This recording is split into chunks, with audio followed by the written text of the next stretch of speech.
परमात्मने नमः। ओम नमः शिवाय। ओम वासुदेवाय नमः। ओम गणपतये नमो नमः। श्री सिद्धिविनायक नमो नमः। ओम गणपतये नमो नमः। श्री सिद्धिविनायक नमो नमः। ओम गणपतये नमो नमः। श्री सिद्धिविनायक नमो नमः।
तट पर आग बसे, गंगा के तट पर आके बसे कल्पवासियों।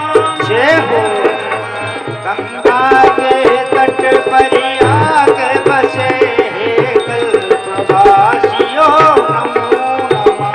श्रुतियों की रानी भगवत गीते, हे श्रुतियों की रानी भगवत गीते, श्रुतियों की रानी भगवत गीते, नाशिनी तम रजनी नमो नमः। की भगवती गीते, रजनी नमो नमः।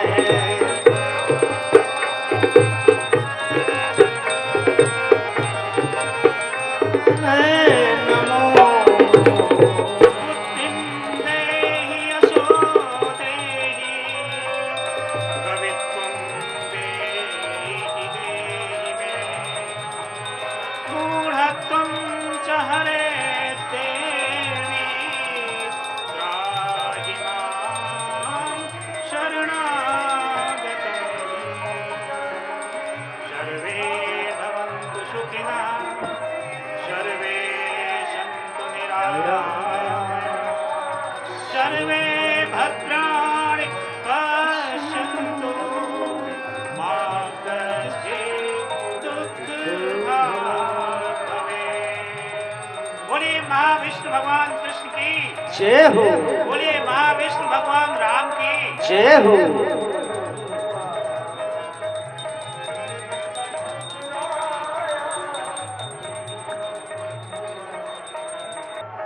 मित्रों, कल की कथा में हमने भगवान कृष्ण के ऐश्वर्य का वर्णन किया था। भगवान कृष्ण का ऐश्वर्य अनंत है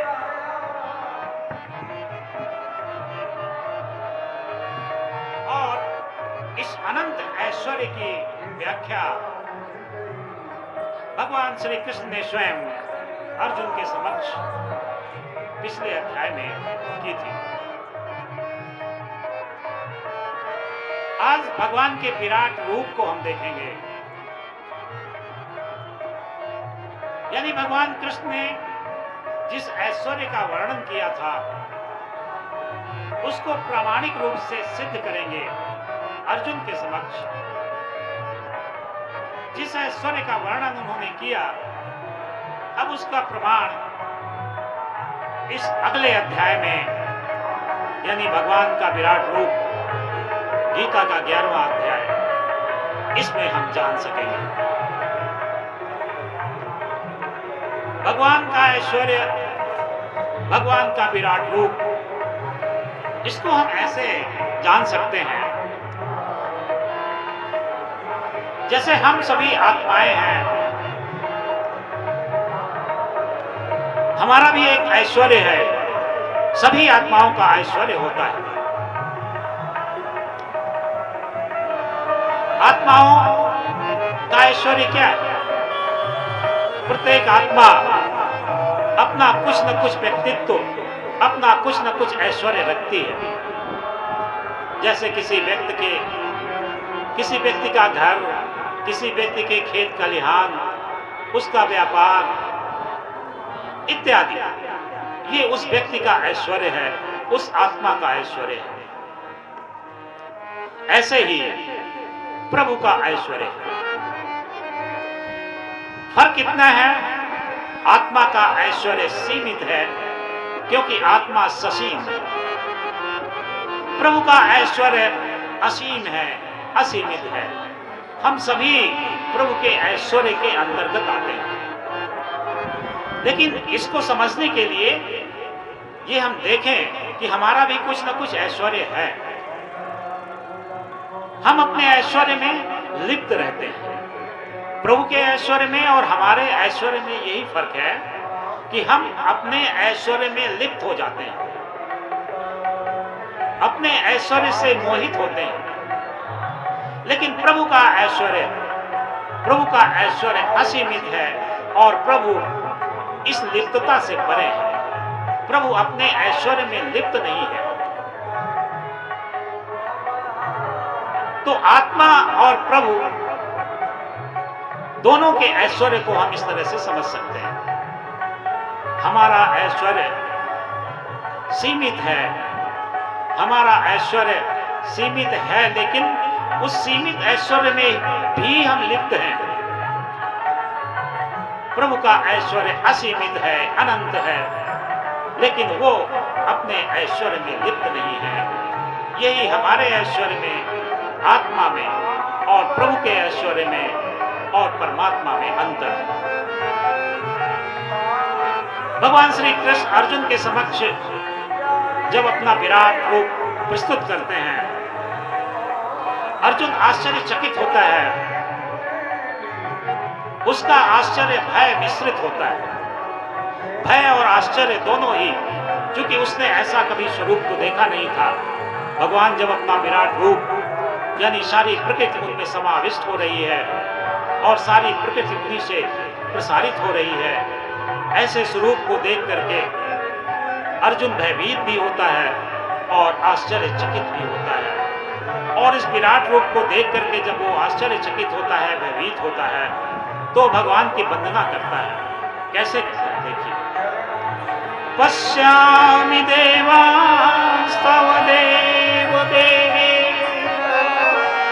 सर्वास्तथा भूत विशेष संग्राम ब्रह्मांडमीशं कमलासनस्थ मृषींस सर्वानुर्गाश्च दिव्या पश्यामि देवांस्तव देव देहे। हे भगवान कृष्ण, आपकी दिव्य देह को देख करके, आपकी दिव्य देह में अनेक सभी प्रकार के जीव जंतु जो प्रवेशित हो रहे हैं, उनको देख करके सर्वांश तथा भूत विशेष संगार, भूत मीन्स यहाँ पे जीव, समस्त जीवों को मैं यहाँ पर आपके दिव्य शरीर में देख रहा हूँ।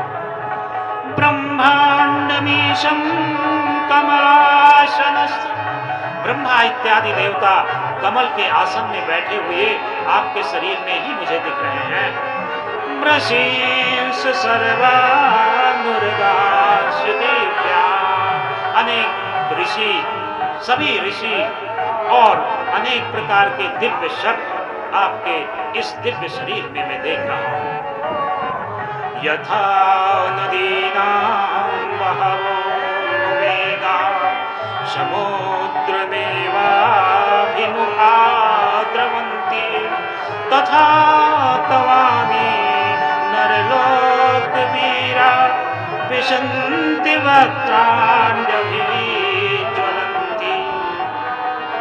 अर्जुन कहता है, हे कृष्ण, यथा नदीनां बहवो, जिस तरह से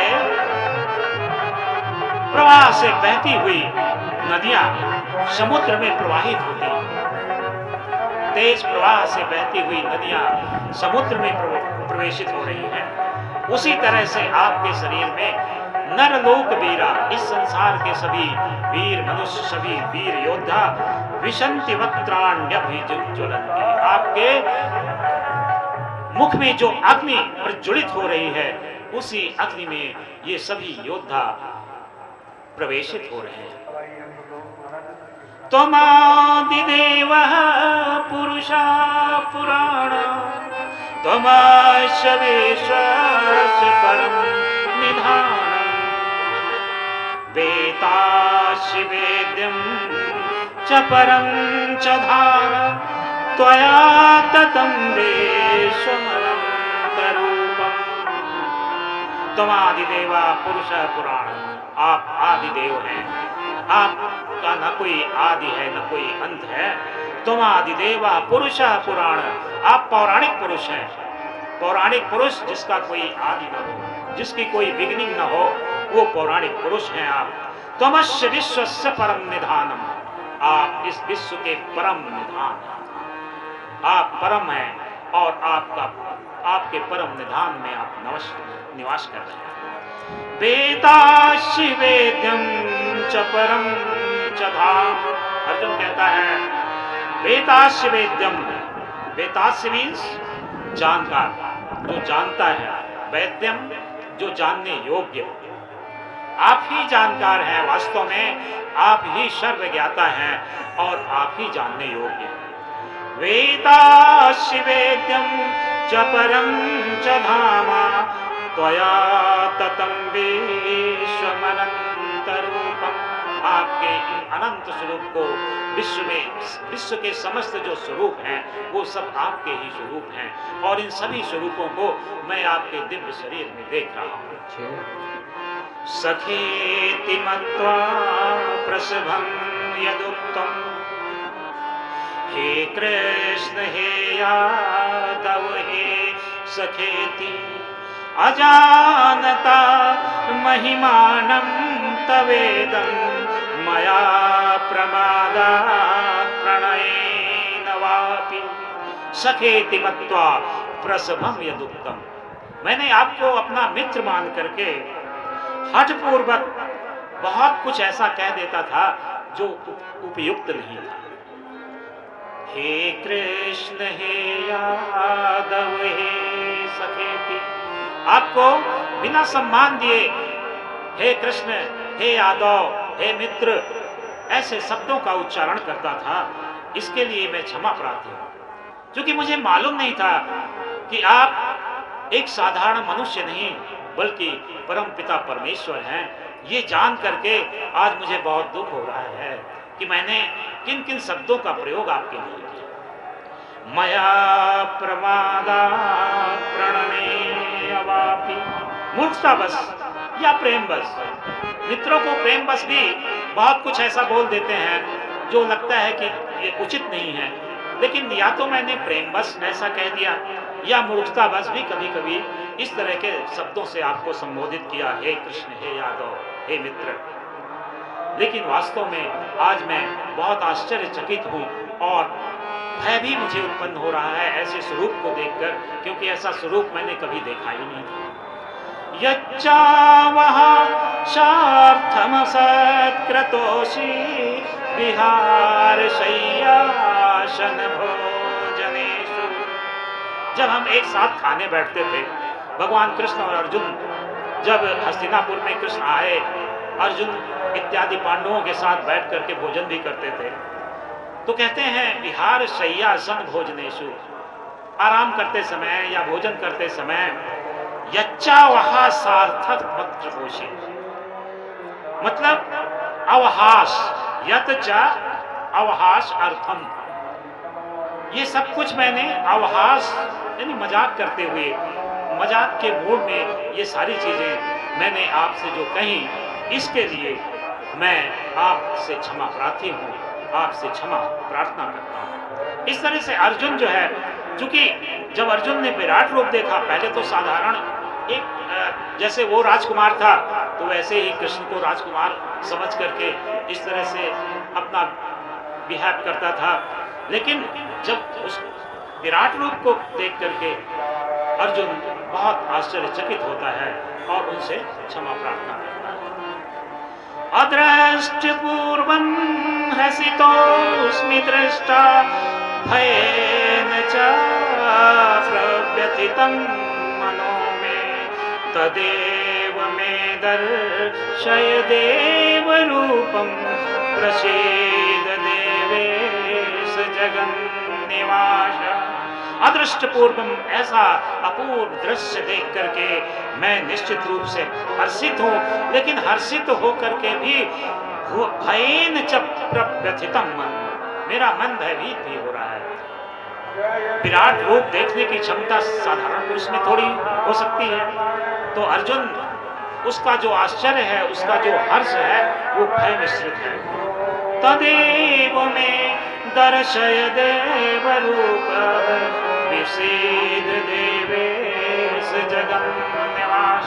हे जगन्निवास, हे जगत के प्रभु परमात्मा, आप प्रसन्न हो और मुझे वो रूप दिखाएं जिस रूप को देख करके मैं अपने को सामान्य महसूस करूं। कौन सा रूप वो देखना चाहता है? अब ऐसे विराट रूप को देखने के पश्चात अब वो पुनः चाहता है कि भगवान कृष्ण अपने वास्तविक रूप में आ जाएं, अपने मनुष्य रूप में। पहले अपना चतुर्भुज रूप दिखा दें, वो भी मनमोहक है, और फिर कृष्ण रूप में तो अति ही मनमोहक है।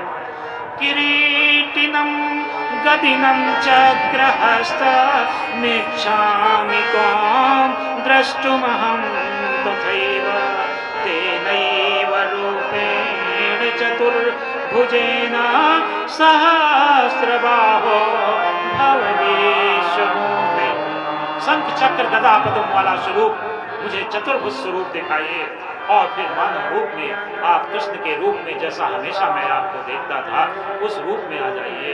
हे प्रभु, ये विराट रूप में बहुत अधिक समय तक देख नहीं सकता। इस तरह से अर्जुन ने भगवान कृष्ण का विराट रूप देखने के पश्चात इच्छा की कि मैं अब भगवान का चतुर्भुज रूप देखूं, और फिर सामान्य रूप में भगवान कृष्ण को वैसे ही देखूं जो नित्य प्रति देखता है।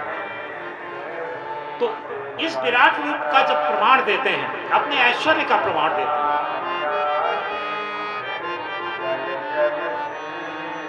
मनुष्य का ऐश्वर्य और प्रभु का ऐश्वर्य, इन दोनों की तुलना कीजिए।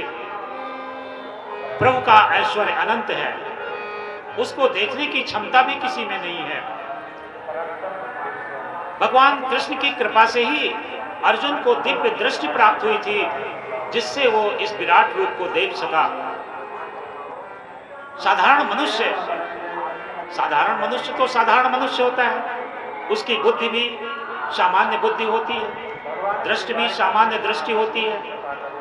लेकिन जब हम विशिष्ट चीजों को देखेंगे, दिव्य चीजों को देखेंगे, तो हमें दिव्य दृष्टि चाहिए।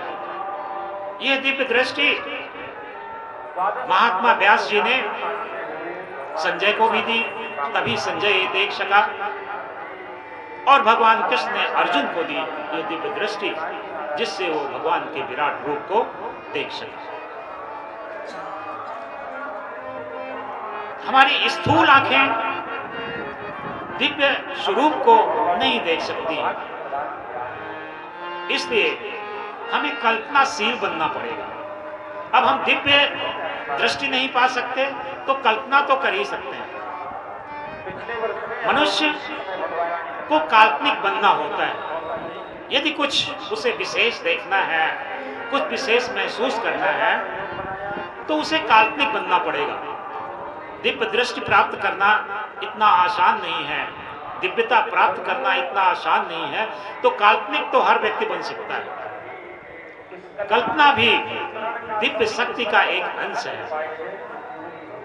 सभी कवि काल्पनिक होते हैं, कल्पना करते हैं, और कल्पना ही जगत का आधार भी है। कोई वस्तु पहले कल्पना में आती है, फिर वो हमारे सामने प्रस्तुत होती है।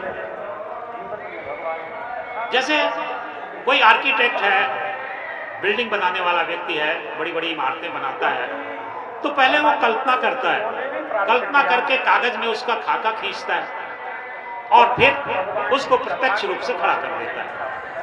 तो ऐसे ही हम दिव्य तो नहीं है, अभी दिव्य नहीं हो सकते, लेकिन कल्पना तो कर ही सकते हैं, और कल्पना करके उस कल्पना को एक दिन साकार भी कर सकते हैं, अपनी भक्ति के माध्यम से, अपने कर्म के माध्यम से, अपने ज्ञान के माध्यम से। तो हमारा कल्पनाशील होना बहुत आवश्यक है। हम कल्पना करें, तो आइए हम कल्पना करते हैं प्रभु के परम धाम की, कल्पना करते हैं स्वर्ग की। स्वर्ग क्या है? आइए एक कविता मैं आपके सामने प्रस्तुत करता हूँ। स्वर्ग।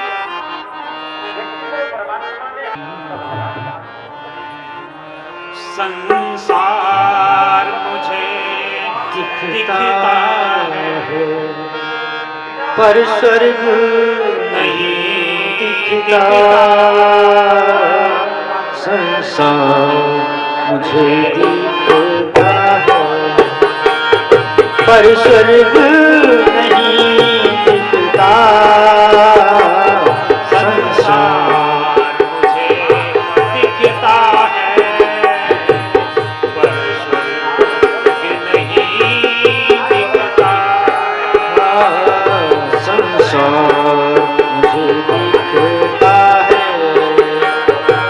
स्वर्ग नहीं दिखता, संसार मुझे दिखता है।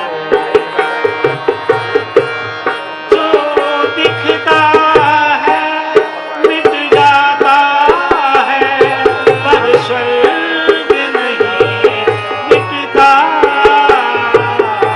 जो दिखता है मिट जाता है, पर स्वर्ग नहीं मिटता।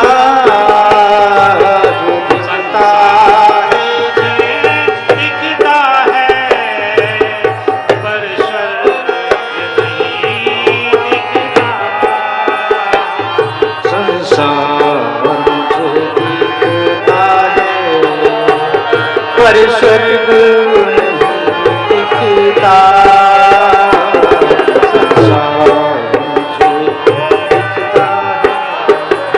संसार में तो हम रहते हैं, संसार रोज देखते हैं, इसमें लिप्त भी होते हैं, मोहित भी होते हैं, किंतु हमें स्वर्ग की कल्पना करना है, ईश्वर की कल्पना करना है।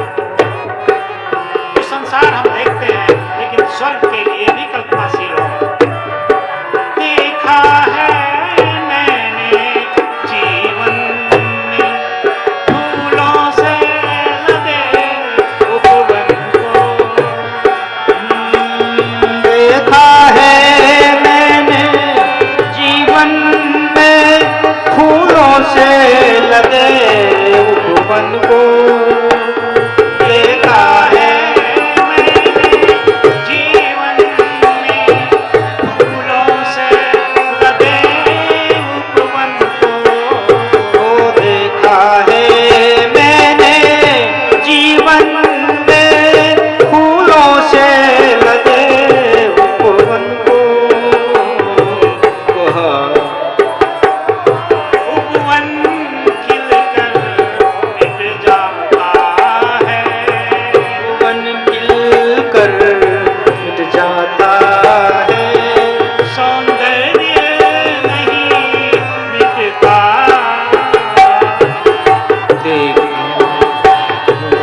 जाता पर स्वर्ग नहीं मिटता। संसार मुझे दिखता है, पर स्वर्ग नहीं दिखता। संसार मुझे दिखता है। उपवन, आप लोगों ने बहुत सारे उपवन देखे होंगे, पुष्पों से लदे हुए उपवन। तो उपवन का सौंदर्य जो है वो उसका सत्य है, वो उसका स्वर्ग है। भौतिक शरीर जो है वो मिट जाता है, लेकिन उसका सत्य जो है, उसमें जो सत्य छिपा हुआ है वो कभी नहीं मिटता, और वही स्वर्ग है। देखा है मैंने जीवन में फूलों से लदे उपवन को। देखा है मैंने जीवन में फूलों से लदे उपवन को। उपवन खिलकर मिट जाता है, सौंदर्य नहीं मिटता। उपवन खिल कर मिट जाता है, सौंदर्य नहीं मिटता। संसार मुझे दिखता है, पर स्वर्ग नहीं दिखता। संसार मुझे देखा है मैंने जीवन में जीवनदायी निर्झर को। देखा है मैंने जीवन में निर्झर जीवनदायी निर्झर को।